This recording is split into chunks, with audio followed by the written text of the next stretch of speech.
I don't need to do that because there's no microphone. Hello friends, I hope you've been doing very well. As you can tell by the title of this video, I've recently been diagnosed with ADHD. And I put up this Instagram story last week, and I got loads of really supportive messages, and they were really curious about my journey in getting diagnosed. So I thought that I might hop on here, as you do, and chat about my experience, kind of how I came to realising I had it, getting diagnosed, and what's going to happen next. And it's going to be a really good log for myself as well. Let's jump in. I'll do everything in chronological order because I think that'll be useful. And also, just a little disclaimer, I'm not a medical professional. I'm not here to give you advice or to tell you what to tell a psychiatrist or anything like that. If anything, this video is mainly for the friends in my life who might want a better understanding of this, or people who might have symptoms themselves and they want to know what the diagnostic journey is like, at least for the NHS in England anyway. So my advice is, if you do think that you might have symptoms of this, or you think you might have it, do loads of research, and also see a doctor if you can. So I'm just going to pull up the Oxford definition of ADHD, and then we can just go from there. So ADHD, attention deficit hyperactivity disorder. We knew that. A range of behavioural disorders occurring primarily in children, including such symptoms as poor concentration, hyperactivity and learning difficulties. So that's that. And in my quest for information, when I first realised I had this, I found out that there's three main types of ADHD. Hyperactive. So this is the classic type that most people think of when they think of ADHD. So think of like the kid who's running around and can't stop, things like that. In me, this manifests in ways that I speak really fast, I blurt things out, I can be quite hyperactive in terms of my train of thoughts is quite hyperactive, and also my spending, and yeah, things like that. And then the second type of ADHD is inattentive. So the best way that I can explain it in terms of the way it manifests for myself would be that if I'm speaking to someone, so I'm having a conversation with them and they're talking to me, I'm not listening to them. I'm not listening to them at all. I'm just in my head with a million thoughts, and because of that I'm inattentive. Or another way that's kind of ruining my life a bit is that I'll have anything in the world. It could be this lip balm, I'll put it down and I won't remember where I've put it. But it's to the extent where it's like chronic. So 9 times out of 10, if I put something down, I won't remember anything about that, and I'll lose things. And my whole life I've been that way. And then the third type of ADHD is combined, and it's what you expect. It's the inattentive and the hyperactive. And from what I've read, that's the most common form of ADHD. And that's what I have. So with ADHD, you need to have symptoms going way back to childhood, because research shown that it's more a biological thing. I'm just going to read a little bit out from Healthline. I'm going to put this downstairs. What? I'm going to put this in the description. Yeah, so underlying issues with the brain are likely to be the underlying cause of it. No one knows exactly why, but some researchers have looked at the neurotransmitter dopamine as a possible contributor. So this is what allows us to regulate the emotional responses in our brain and take action to receive specific rewards. So yeah, I'm sure I'll go into a bit more detail, but that's the basics of what it means. And so for me, I've always known that my brain has worked at 100 miles an hour. I always thought it was just because I was quite witty. But actually, not everyone's brain works that quickly, and it got to the point where my brain was working that quickly to a fault. So I've always known that, and I've always known I've zoned out. I know that my grades have struggled at certain points in my life in the past, but I kind of brushed it off. And then last year I was out shopping with a friend. I think this was like the summertime last year, and we were in HMV, and you know how HMV is laid out and it's all like DVDs, Blu-rays, CDs. Everything was like setting off the hyperactive side of me. When you have ADHD, because you don't have those dopamine levels, your brain can switch from one topic to another very, very, very quickly. And we were in HMV and everything was setting me off. So I'd see like a Tom Hanks film, and then Ferris Bueller, and then oh my god, 5 Seconds of Summer have a new album. What? Oh my god, I didn't know this person was good. And then I could feel myself going faster and faster and faster. And obviously my friend doesn't care about every single thought in my brain, but I couldn't physically stop myself from going constantly. I thought to myself, wait, do I have ADHD? And I didn't know much about it at this point, and I just kind of brushed it off. I thought, I was just caffeinated. We'll get to the caffeine in a bit. I thought I was just caffeinated, and I just had too much energy, and I brushed it off and I didn't think much about it. And then last September, Beth and Ledley, as she's now known, posted a video about how she was diagnosed. I'll put it down below. She doesn't go into too much detail, but it's super interesting. And as soon as I saw that thumbnail, I knew in my gut that that's what it was. I knew straight away that this was going to relate to me. In her description of her video, she put a link to a channel called How to ADHD. And I'm definitely going to put that below because it's such a good channel. But the one that I watched was like, do I have ADHD or something like that? And every single point, yes. And I looked more and more and more into it, and definitely a lot of the things I've been struggling with my whole life are symptoms. Just to kind of backpedal a little bit, I'll just explain how it manifests in me and how that affects me, and that's why I'm kind of looking for help. So the main way that it manifests for me is that I have 1,000,001 thoughts constantly, and it doesn't ever stop. So my brain is constantly going and constantly going, and it's even in times where I want to relax, I can't, because I'm stuck on this train of thoughts and it's going so quickly. Even now, like speaking to the camera, between each word, between each syllable, I'm trying to kind of fight the thoughts I have in my brain. I call it anyway, I don't know if this got a word for it, but I call it the wall of fatigue. So it's like, here's me, and I've got all these thoughts going off, and they're all kind of like completely unrelated. And then in order to do anything in my life, in order to talk to you in the camera, in order to brush my teeth, in order to go to the shops properly, I have to jump over these thoughts. It's like that little extra that I really struggle. So that means that even the smallest tasks are like extra hard because I'm jumping over these thoughts as well. So here's all these thoughts and here's me, and here's the task that needs to be done. So got all these thoughts, I've got to jump over the thoughts, and then I've got to find the energy to do the task, which is exhausting. If you haven't got ADHD, how I imagine it to be is you don't have these thoughts, so your baseline is here, and then the task is here, and you just do the thing. Okay, I'm gonna go brush my teeth. Whereas for me and other people with ADHD, I assume, I'm here, jump over thoughts, then do the task, and that's everything in my life, and that's what's exhausting, and that's what I found that I can't deal with anymore.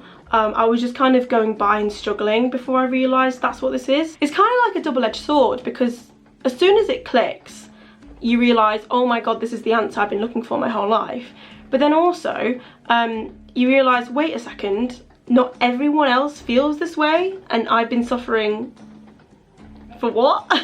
It's tricky because I know that I'm fortunate enough never to experience things like depression and anxiety, but I also don't want to downplay what this is and how it does make life harder. I constantly feel like a discomfort. So one way I also like to describe it is, imagine you're in like a box room with like 4 walls, and you've got a bouncy ball and your only task is to bounce the bouncy ball and hit it onto a target. So just, okay, so regularly you're bouncing the ball and it's pretty easy, so you just bounce to the floor, bounce to the target. But I feel like with ADHD and my thoughts, imagine there's another bouncy ball going off, so that's another thought, and that's hitting a wall. If you just had that going on in your life, that one extra thought, you can still kind of hit the target with the bouncy ball. But imagine there's another one, right? And it's bouncing off another wall, and it's bouncing off the ceiling and the floor. Okay, manageable. But then another one, and then another one, and then another one, and then they're hitting your head, and then you can't see the target because everything's a bit hazy, and then you can't remember which one is your ball, and then everything gets kind of lost in the middle of balls, and you're just like this, and you're getting hit by all these balls. Maybe a poor choice of phrase, to be perfectly honest. And that's how it feels. I have that one task to do. It's a very simple task, but because of all the extra noise around me, it feels impossible. And then with ADHD, a lot of the time comes something called rejection sensitivity dysphoria. When I got diagnosed, we'll talk about that later, my doctor, psychiatrist lady, she said that I do probably have this, and I'll put a link below because I'm not the most clued up on it, to be perfectly honest, but I can't handle so I can't handle rejection or criticism or anything like that at all, and to the point where it's not rational. It's not rational. So for example, if I'll be at work and my manager has a quick meeting with me and they'll go, oh, you've been really good at this, but your emails aren't quite quick enough, so could you just work on that? That'll be great. That would hurt. That would really hurt, and I'd like feel it like behind my eyes, as if someone had like told me my dog's died. And with this as well, it means I have this incessant need for everyone to like me. So you know when you see like Instagram posts saying, the secret to life is not everyone needs to like you. I don't understand that. I need to work on that. I need everyone to like me. So if someone doesn't like me, that just gets to me so much. Even if they're like indifferent to me, I need people to really like me, because otherwise it just hurts my feelings. And I don't know, I need to work on that. So part 2, in terms of getting help, for me it was a really simple process. I was meant to go live abroad this year, but obviously that didn't happen because of big fat virus. Because of that, I never went to a doctor when I first realised it, and so it got to the point where it was lockdown. I booked in an appointment with my GP in September. Because it's coronavirus, it's not the standard face-to-face kind of thing, but that's fine, and I had to book an appointment online, and there was a quiz about what you're actually experiencing, and then the next day she called me and we had like a half-hour, 40-minute long chat about my symptoms. I went in and I just had a big bunch of notes. So prior to this, I had just been writing down all the things in my life that I feel like were ADHD. Let me find them. This is my ADHD notebook. I got it in a paper gang box, but I really like it because A, it's spacey, and also it says deep thoughts, and I thought it was hilarious. It's the little things in life. I also have a list on my phone actually. I'll get this up because I think it's a bit more like easier to understand. Right, I've got the lists up. To be honest, this is quite funny. I've got impulsive advent calendars. As a kid, I would eat the whole advent calendar. I'd like take the tray out and just eat the whole thing. And then every day after it's happened, the regret, I just have a door to open, it will be empty. Oh god. Can't say no to plans. I think that's mainly the rejection sensitivity dysphoria, but it's also kind of impulsivity. So if someone messages me, oh, you're free Friday at 4 to go for food, I'll be like, yes, even though I know I'm not. And then I have to deal with the consequences. Why? There's a ADHD symptom called hyperfocus that I haven't mentioned yet, and it's where your brain is in like a really deep sense of focus. It doesn't happen to me a lot. I feel like some people with ADHD get it more than me, but let's say one thing a hyperfocus was is one of my many dreams. I have a lot of dreams that I probably won't do, but one of my many dreams is to write a book. And then a couple of months ago I just started writing this book, and I hyperfocused for about 4 hours and I got so many words done. But it was like this, like, it's almost scary sense of focus because you're not really aware of everything around you, and you're so like kind of focused on it. So it can be really beneficial if you want to get something done. I found that's how I got my way through uni. Every time that I had a deadline, it would always be put off, obviously, until the last minute. If I managed to get into that sense of hyperfocus just before the deadline, I'd get a good grade. If I didn't, I would hand in some crap. One thing I need to speak about is can I just show you my handwriting? This is the ramblings of someone with ADHD. Coffee. Coffee is such a big part of my life. So coffee is a stimulant. I'm not 100% sure how stimulants work. I don't know if it helps with the neurotransmitters. I'm not sure. You can look up the science. But for me, how having caffeine feels is like, you know how I mentioned those like thoughts here. Here's me, here's the thoughts, here's the thing I need to do. If I'm just the right amount of caffeinated, it will kind of like jump over those thoughts for me. It will kind of just like snap me into place. It's not always, not every time I have coffee. Sometimes coffee helps a bit. Sometimes coffee helps way too much and I'm so hyperactive that I can't even control myself. I always used to say to people, oh, I'm only 100%, you know, when I've got coffee otherwise. But actually, yeah, it's because if I don't have it, again, I'm not encouraging an addiction, because I'm jumping over those thoughts, I feel so tired and it's like a constant state of fatigue, hence the phrase wall of fatigue. And so I'm not completely myself. I just don't feel like myself, and so coffee will just like snap me back into it. the thing that really makes me tiring is the whole kind of getting over that wall of fatigue. And so some days, either way, where I just give in to the ADHD. So if I'm having a particularly hyperactive day, I'll be like this. I'll be like going off, blah, blah, blah, blah, blah, blah, blah, blah. Or if I'm talking about something I really like for example, I really like The Mandalorian. There's a new episode today. Oh my god, did you see what Baby Yoda did? Actually, his name is Grogu. What? That's amazing. Oh, I wonder what Harrison Ford is doing these days. Did he regret being in Star Wars? That's so... And I'll like go on and on and on and on. That's how my brain works, by the way. Or other days where I feel like it's more inattentive, I'll just like zone out and I won't be able to do much. That's like, they're the days where I'm kind of lying in bed, or sometimes someone would be talking to me and I just wouldn't listen, and it would feel painful having to listen to each word. I want to like peel my skin off. And everything is so difficult, everything is pain, it's like a physical discomfort. And there are days when I give in to the inattentiveness. I just go, you know what, I'm not even going to bother because I can't, it's exhausting. So it's quite funny how my brain can work in kind of what seems like opposite ways, but it's both for a very similar reason. So I'm either kind of like following this ridiculous rambling of the thoughts as quickly as I can, which is tiring in itself, or I'm just like, you know what, just block me out. I'm gonna go under these thoughts and just let them wash over me. Yes, so the diagnosis, we're going off track. So I had my phone call with the doctor with that whole list of symptoms ready, and she definitely thought that it was ADHD. My doctor was really supportive, my GP, so I'm very lucky. But she said that she didn't know much about it, but she is going to do some research.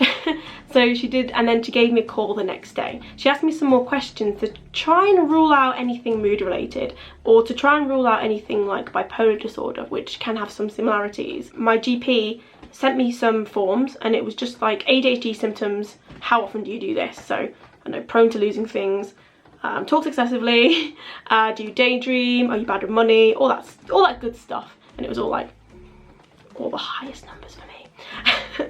And yeah, so she took those forms and then she referred me on to a mental health facilitator. So for me, in my GP practice, again, all this varies so much throughout the country and then throughout the world. So again, take everything I say with a pinch of salt. It's different for everyone. That's why it's best to get in touch with your GP if you feel like you want to get some help. But we have a mental health facilitator, and that's the kind of middleman between the GP and any mental health services that you might need. So we booked in a call with her end of September, so probably about 3 weeks after my first call. The mental health facilitator called me and we had about an hour chat, went through the form, went through my system,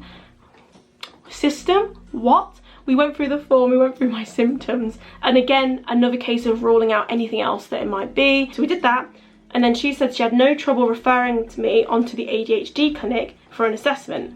So an assessment is the kind of meeting you have with someone to diagnose you, basically. She said that the waiting list is going to be a year. That's pretty much what I expected from the research. She said that if coronavirus wasn't a thing, it would have been 6 months, but obviously because of everything that's going on, it's a year. That's fine, that's exactly what I expected. Obviously, we all know that the NHS is stressed and things like that, and there are waiting lists. But for me, I'd known about this for a year, and I couldn't bear the thought of going another year without getting some kind of help. It affects people in different ways, and I know that some people only have that waiting list option, and that sucks, and I'm so sorry. But a year will fly by. If that's you, a year will fly by, and knowing that the wheels are in motion and knowing that you're actually doing something about it, hopefully that will keep you going and keep you kind of motivated. But for me, I'm really lucky. I'm in a position where I have the means to go private. And here's the thing, if you're gonna go on medication, if you go private for that, it's gonna be really expensive. And the NHS won't necessarily take on your prescriptions. Again, it depends on the GP. In my area, we have something called shared care. So on medication, once you're on the right dosage, they'll take over the prescriptions so that you pay that £9. You're not going to pay like 70, 90 plus for your medication. So the mental health facilitator said, find a clinic and then just keep us in the loop, and then if you go on medication, make sure they fill out the shared care form. Cool. Found a clinic, did a few weeks of research, because there are a lot. There's a lot of different mental health clinics and things like that, and it's quite overwhelming. So I looked on Reddit, see where they went. I researched psychiatrists, I researched like chains of clinics. I did more and more searches, and I found a psychiatrist that looked like she had really good credentials. It was on the more pricier side of things, but I wanted to go for her because it was an ADHD clinic, so they specialise in ADHD, and also the appointment was really comprehensive. I kind of wanted to go for the one that was the most comprehensive. I wanted to be able to talk to someone about this for ages. And so yeah, so I had my ADHD assessment not long ago now, and it was really, I really enjoyed it, if that's not weird. What happened was I did the forms all over again, the ones with the symptoms and the 0 to whatever number, and then my twin sister, who obviously grew up with me, she did a form about my childhood, and then my friend and former flatmate Rebecca, who I talk to every day, did the form about my adulthood. So that meant that she could have a really good overview of what I'm like as a person. And then at the appointment, they also called Benny and Rebecca, which is awesome. Yeah, and it was basically the same again. It was exactly like my doctor appointment, where she just asked me questions and I described my symptoms. And then by the end of it, I was so relieved. She said that it was pretty obvious that I have ADHD, and I was like, thank God. And I cried at the woman. And then she also said that I do have that rejection sensitivity dysphoria. And it was just interesting because she said that quite clearly it's like affecting your self-esteem, and it was really weird being called out like that, because I mean, I'm more confident than I was a few years ago, but actually, yeah, all of it added up has affected my self-esteem, because I always thought my self-esteem was the thing holding me back, and it was the reason I didn't do this and this. But my low self-esteem, not all of it, but a lot of it, stems from the ADHD symptoms I haven't been able to manage, or the rejection sensitivity dysphoria. And that brings us to part 3. What's going forwards? This video, I really hope I edit this to have some kind of structure, I swear to God. So, diagnosis, ADHD, combined type, blah blah blah blah. I am now trialing some medication. I know, what? Yeah, which is good for me. I did feel like medication was not the answer, but the first kind of thing that I wanted to try out, because at the end of the day, I do feel like it is something that is biological. I mean, it's always been there, and trying medication to just give me that boost, give me that little help with my dopamine. So she put me on Elvance. I'm not here to encourage you or discourage you about medication. That is up to you to decide. I started it 2 days ago, but I'm not really feeling much of it because the minimum dosage is X and I was on half the minimum for the first 2 days, and so far I don't know. I did feel more focused. I did feel like the thoughts were just quieting down a little bit. Again, it was very tiny dosage, but I can't tell whether that's the fact that I had a morning routine and I actually ate breakfast for once and I got started earlier and I wasn't rushing and panicking, or if it is the medication kicking in. Time will tell. I might do an update on this in a little bit. I know that I need to have an appointment with her in a couple of weeks, so it's really good that I can check in with my doctor and we can see how I'm getting on it.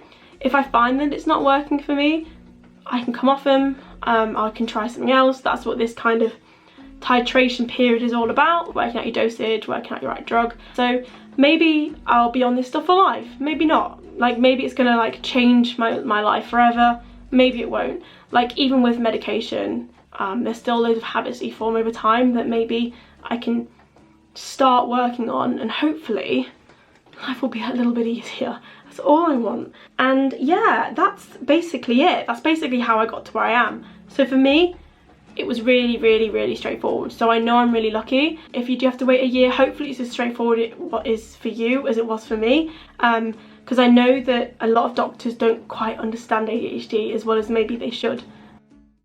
Hey, so this is Melina from the future. Ooh, I was editing this footage and I lost the clip where I was talking about my resources. So first things first, I'm going to show you this Instagram account. It's the Mini ADHD Coach, and it's my favourite online ADHD resource. She does these really cute cartoons just describing what it's like to live with ADHD, and I absolutely love her. Yep, and she also has a Patreon, so if you want to support her, link below. And yeah, she also has resources. So for example, I downloaded this. This is my meds tracker. Did you take it?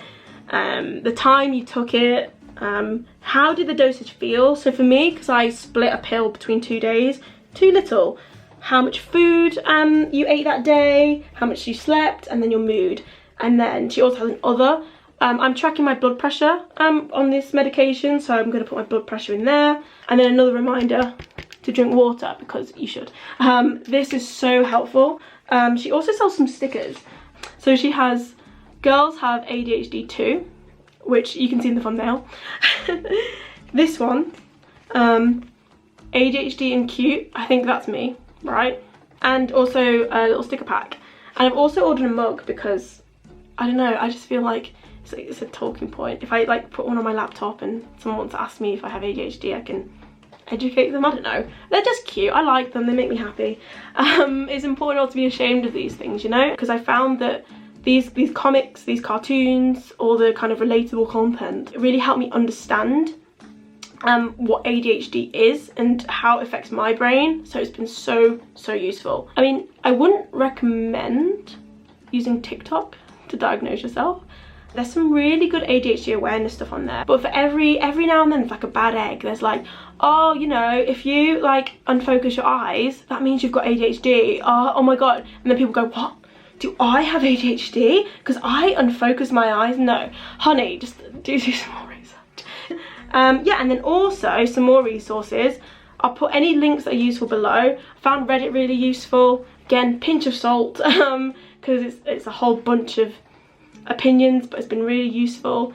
And then also I've got a couple of playlists. I've got my ADHD playlist, which is good for understanding ADHD. If you want to show someone in your life you love more information about ADHD, use that if you want. And then finally, I will leave you. Finally, I have a song playlist. I'm going to put the Spotify link below. So it's my playlist of songs that explain the ADHD experience. Yeah, and so if you listen to that playlist, let me know. And I've made it collaborative, so feel free to add any songs that you think might be really useful as well. But yeah, that's it. Hopefully this video has helped you understand at least my ADHD brain. Again, I can't speak for everyone with ADHD. I'm not a medical professional, but I hope it's been insightful for you. I find it really cathartic to talk about. So yeah, thank you for watching. Yeah, as I said, resources in the bottom. I'll put some of my links here. Hopefully I'll make some more videos in the future. I don't know, it'll give me something to do in the winter. Yeah, so you have a lovely evening. I don't know, look after yourself. Tell the people who you love that you love them. Don't sleep on an argument. Yeah, I don't know, whatever helps. Anyway, goodbye. It's been a pleasure.